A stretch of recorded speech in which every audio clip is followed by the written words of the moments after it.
నమస్తే, welcome to 99 TV. భారత ప్రధాని మోదీ 3 దేశాల పర్యటన. ఆస్ట్రేలియా, న్యూజిలాండ్,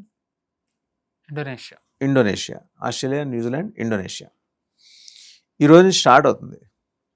దేనికి ప్రాధాన్యం? ఎందుకంటే ఈ మధ్యకాలంలో ప్రధానమంత్రి మోదీ విదేశీ పర్యటనలో చూస్తే కనుక చాలా వేగంగా జరుగుతున్నాయి. అంటే ఆయన ఈరోజు వెళ్తున్నారంటే దీనికి సంబంధించిన ఎక్సర్సైజ్, హోంవర్క్ 6 నెలల క్రితం అయిపోతుంది. ఈ వివిధ విభాగాలకు చెందిన అధికారులు కసరత్తు అంతా పూర్తి చేస్తారు. ఇంకా ఫైనల్ కాల్ ప్రైమ్ మినిస్టర్ తీసుకుంటారు. ఇప్పుడు ఈరోజు ఆయన ఇక్కడికి వెళ్తున్నారంటే దీనికి 6 నెలల క్రితం మొదలైన ఎక్సర్సైజ్ ఒక కొలిక్కి వచ్చి ఉంటుంది. And at the same time ఏంటంటే ఈ టూర్లో ఆస్ట్రేలియాలో ఆయనకు ప్రాణహాని ఉంది అని సంకేతాలు స్పష్టంగా వచ్చాయి. అప్రమత్తంగా ఉండాల్సిన పరిస్థితిని అక్కడ ప్రభుత్వం నొక్కి చెబుతోంది. ఎవరి నుంచి ఉంది, ఎందుకుంది, ఏ దేశంలోనూ లేని ఒక ఉపద్రవం అక్కడే ఎందుకు సంభవించే అవకాశాలు, ప్రమాదం కనిపిస్తుంది. ఈ అంశాల మీద సమగ్రంగా విశ్లేషణ చేయడానికి మనతో ఉన్నారు geopolitical affairs expert Pavan Sriharsha. నమస్తే పవన్ శ్రీహర్ష. నమస్తే అండి. ఆయన టూర్స్ అంటే సాధారణంగా ఇందాక మనం అనుకున్నట్టు బోల్డ్ అంత ఎక్సర్సైజ్ అవుతుంది. Different ministries, commerce ministry, external affairs, defence, కొన్ని చోట్ల డిఫెన్స్ డీల్స్ కూడా చేసుకుంటారు. వీళ్ళందరూ ఎవరి విభాగాలు వాళ్ళు మదింపు చేసుకోవటం, మళ్ళీ 3 డిపార్ట్మెంట్స్, 4 మినిస్ట్రీలు కలిసి కూర్చొని దాన్ని క్రోడీకరించి ఒక సినాప్సిస్ తయారు చేసి ఆ నోటు ప్రధానమంత్రికి ఇవ్వటం, ఏం మాట్లాడుకోవాలి, ఏ అగ్రిమెంట్లు చేసుకోవాలి, ట్రేడ్ అయితే ట్రేడ్, స్ట్రాటజీస్ అయితే స్ట్రాటజీస్, అండ్ ఇన్వెస్ట్మెంట్స్ అయితే ఇన్వెస్ట్మెంట్స్. ఆ ప్రభుత్వాలు ఇక్కడికి వచ్చి, ఎందుకంటే మననే జపాన్ ప్రధాని వచ్చి వెళ్ళారు నార్త్ ఈస్ట్లో. సో అలాగా ఇప్పుడు ఇక్కడ జరగబోతున్న ఈ 3 దేశాల్లో ఆయన చేస్తున్న టూర్కి ఉన్న ప్రధానమైన ఎజెండా ఏంటి, ప్రధాన ఉద్దేశం? ఫస్ట్ మనం చూసుకున్నట్టయితే గనక మోదీ గారు దీని గురించి సంబంధించి ఆయన ప్రకటించారు, ఇది మహాసాగర్ విజన్లో భాగంగానే అని. అంటే ఏంటంటే బేసికల్గా మనం ఎప్పుడు మన ఇండియన్ నేవీది మనం మాట్లాడుకుంటూనే ఉంటాం. మన నేవీ ఇప్పుడు అంత స్ట్రెంగ్తెన్ లేదు, మనం దాన్ని స్ట్రెంగ్తెన్ చేసుకోవాలి. ఫస్ట్ ఇండియన్ ఓషన్లో అది మన హెమిస్ఫియర్ కాబట్టి మనది మనం కాపాడుకోవడానికి దానికి తగ్గట్టుగా మన నేవీ బలపడాలి. దాని తర్వాత మన రూట్స్ ఏవైతే ఉంటాయి, ట్రేడ్ రూట్స్, ఆ ట్రేడ్ రూట్స్ మొత్తం కూడా మనవి, ట్రేడ్ వే ఏదైతే ఉందో అదంతా సెక్యూర్ చేసుకోవడానికి మనం స్ట్రెంగ్తెన్ అవ్వాలి అని. సో ఆ వర్క్ అవుతూనే ఉంది. బట్ ఆ ట్రేడ్ అవ్వాలి అంటే మనం ఆ దేశాలతోనే సంబంధాలు ఉండాలి, ట్రేడ్ అగ్రిమెంట్స్ జరగాలి. సో ఇప్పుడు ఏంటంటే అందులో భాగంగానే మోదీ గారు ఇండోనేషియా, ఆస్ట్రేలియా, న్యూజిలాండ్ వెళ్తున్నారు. అయితే దీంట్లో మనం చూసుకుంటే 3టికి 3 ప్రాధాన్యతలు ఉన్నాయండి. అండ్ ఈ 3ట్లలో ఫస్ట్ మనం చెప్పొచ్చు, కామన్గా చెప్పాలంటే మోదీ గారు వెళ్తున్న దాంతో చాలా ఎక్కువగా ఏమంటారు కాలేదు ఎవరికి అంటే చైనాకి. ఫస్ట్ థింగ్ దాంట్లో ఓపెన్. మనం ఇటీవల ఇండస్ వాటర్ ట్రీటీ పాకిస్తాన్ సభ పెట్టింది కూడా మనం మాట్లాడుకున్నాం.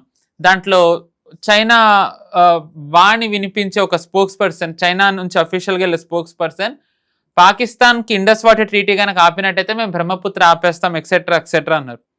సో ఇన్వే ఇప్పుడు ఇండోనేషియా ఎక్కడ ఉంటుందంటే మలాక్కా స్ట్రేట్. చైనాది 80% ట్రేడ్ రూట్ వయా మలాక్కానే వెళ్తుంది. సో ఇండైరెక్ట్లీ మనం చెప్పకనే అది చోక్ పాయింట్ చైనాకి. 100 అది స్టేట్ ఆఫ్ హార్మోస్ కంటే 10 times పవర్ఫుల్. అది 20% కంట్రోల్ చేసే ట్రేడ్, ఇది 33% కంట్రోల్ చేస్తుంది. 80 చైనాది 80%, చైనాది ఓవరాల్ ట్రేడ్ 30% కంట్రోల్ చేస్తుంది. కరెక్ట్. సో ఇప్పుడు అక్కడ ఇండోనేషియా అనేది చాలా కీలకమైన దేశం ఈ మలాక్కా స్ట్రేట్ లో. అయితే మోదీ గారు అక్కడికి వెళ్ళడంలో గివ్ అండ్ టేక్ పాలసీ ఉందండి. సో మనం వాళ్ళకి ఏం ఆఫర్ చేస్తున్నామంటే బ్రహ్మోస్ మిసైల్స్. ఇది నిజానికి చెప్పండి ఇది వెరీ బిగ్ డీల్. మనం ఒకసారి మన ట్రేడ్ డీల్స్ ఎలా అవుతున్నాయో, మన బ్రహ్మోస్ ఇవ్వడం, రష్యాకి మనం బ్రహ్మోస్ ఇవ్వడం, ఇజ్రాయెల్కి మనం కొన్ని ఎయిర్ డిఫెన్స్ ఆఫర్ చేయడం, వీటన్నిటి గురించి కూడా మాట్లాడుకున్నాం. అయితే ఇక్కడ రష్యాకి ఇవ్వడం వెనక మనము యుక్రెయిన్లో ఉంది కాబట్టి అర్థం చేసుకోవచ్చు. ఇజ్రాయెల్కి ఆఫర్ చేయడం వెనక సరే ఇప్పుడు ఇజ్రాయెల్ కూడా మినీ యుద్ధంలో ఉంది కాబట్టి మనం అర్థం చేసుకోవచ్చు. బట్ ఇండోనేషియాకి ఎవరి నుంచి థ్రెట్ ఉంది? ఇండోనేషియా ఎందుకు బ్రహ్మోస్ మన నుంచి అడుగుతోంది? అండ్ ఎక్కువగా దాని మీద ఎందుకు బ్రహ్మోస్ మీద అంత ఆసక్తి చూపిస్తోంది అంటే దానికి వచ్చే ఒకే ఒక ఆన్సర్ ఏంటి అంటే చైనా. సో ఇక్కడ ఇంట్రెస్టింగ్ ఆస్పెక్ట్ ఏంటి అంటే ఇండోనేషియా మీద భారత్ అండ్ అమెరికా 2 శ్రద్ధ చూపిస్తున్నాయి ఈ మలాక్కా స్టేట్ దగ్గర చైనాని చోక్ చేయాలని. మనమేమో ఇండోనేషియా దానంతటి అదే స్ట్రెంగ్త్ అయి చైనాని కట్టడి చేయడానికి మనం వర్క్ చేస్తున్నాం, బ్రహ్మోస్ ఆఫర్ చేసి and whatever we can. America వచ్చేసి ఇది కూడా మనం చర్చించుకున్నాం, ఎయిర్ స్పేస్ అడుగుతుంది అన్రెస్ట్రిక్టెడ్. అంటే ఒకవేళ American fighter jets or air ఫోర్స్కి సంబంధించినవి ఏమన్నా వెళ్తుంటే కంప్లీట్ యాక్సెస్ కావాలి, అడగకుండా ఉండాలి అని. సో ఇండైరెక్ట్లీ 2 ఏంటి చెప్పకనే చెప్తున్నాయి, దే ఆర్ ఫర్ చైనాని లక్ష్యంగా చేసుకుని జరుగుతున్నాయి. సో ఇండోనేషియా కూడా ఇటీవల మనం చూస్తున్నాం సౌత్ చైనా సీలో చైనా నుంచి చాలా పెద్ద థ్రెట్ ఉంది కాబట్టి ఇండోనేషియా కూడా ఏంటంటే ఒక రిలయబుల్ డిఫెన్స్ పార్ట్నర్ ని చూస్తోంది. ఇప్పుడు రష్యానా ఇచ్చే పరిస్థితిలో లేదు, వాళ్ళే ఇబ్బందులు ఉన్నారు. కరెక్ట్. ఆబ్వియస్లీ చైనా నుంచి థ్రెట్ ఉంది కాబట్టి చైనా నుంచి తీసుకోలేరు. ఇజ్రాయెల్ కి ఇప్పుడు ఇచ్చే పరిస్థితిలో లేదండి. ఇజ్రాయెల్ కూడా మనం ఎంత ఫాల్టీగా ఉంటున్నాయో చూస్తున్నాం. బట్ ఈ మధ్యకాలంలో వార్ టెస్టెడ్ అంటే యుద్ధంలో 100% పనిచేసి కానీ అవే వేరే దేశాలకు ఇవ్వగలిగేలా ఉన్న సామర్థ్యం ఇప్పుడు ఒకే ఒక్క దేశానికి ఉంది, భారతదేశం. ఆపరేషన్ సింధూర్లో మనం పనిచేసేలా చేయగలిగాం, unlike Russia and Israel, even US. So ఏంటంటే అది మనకు ఒక అడ్వాంటేజ్ అయింది.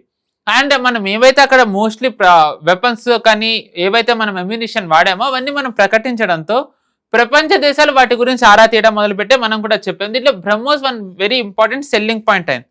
సో ఆల్రెడీ బ్రహ్మోస్ ఎలా పనిచేసిందో మన ఎయిర్ ఫోర్స్ నుంచి చూపించాం కాబట్టి కిరాణా హిల్స్ ఎక్సెట్రా.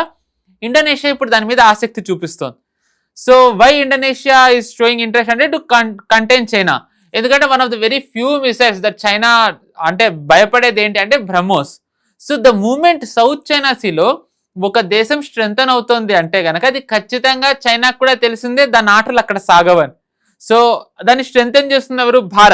భారత్ ఎందుకు స్ట్రెంథన్ చేస్తుంది అంటే ఇట్ షోస్ చైనా కూడా ఇక్కడ ఏవో ఇల్లీగల్ యాక్టివిటీస్ మనల్ని కంటైన్ చేయడానికి చేస్తుందని. అది పాకిస్తాన్లో అవ్వచ్చు, లేకపోతే నార్త్ ఈస్ట్లో మణిపూర్లో అక్కడ యాక్టివిటీస్ అవ్వచ్చు. సో దానికి విరుగుడుగా కౌంటర్గా మనం ఇండోనేషియాలో సౌత్ చైనా సీలో చేస్తున్నాం. ఇట్ ఈస్ అ మెసేజ్ ఏంటంటే మీరు గనక ఏమన్నా మా దేశంలో మాకు థ్రెట్ వచ్చేలా చేసినట్టయితే మేము ఇండోనేషియాలో we will do whatever we can అనేది ఒక మెసేజ్ ఇస్తున్నాం. అఫ్ కోర్స్ దాని అర్థం మనం డైరెక్ట్ వార్లోకి దిగుతాం, ఇండోనేషియన్ వార్లోకి దింపుతామని కాదు. ఇది లాంగ్ టర్మ్ గేమ్. మనం స్ట్రెంథన్ అవుతూ టైం వచ్చినప్పుడు అవి యాక్టివేట్ అవుతాయి. ఇంతకు ముందే దీనికి సంబంధించి ఒకసారి డిస్కస్ చేసుకున్నాం.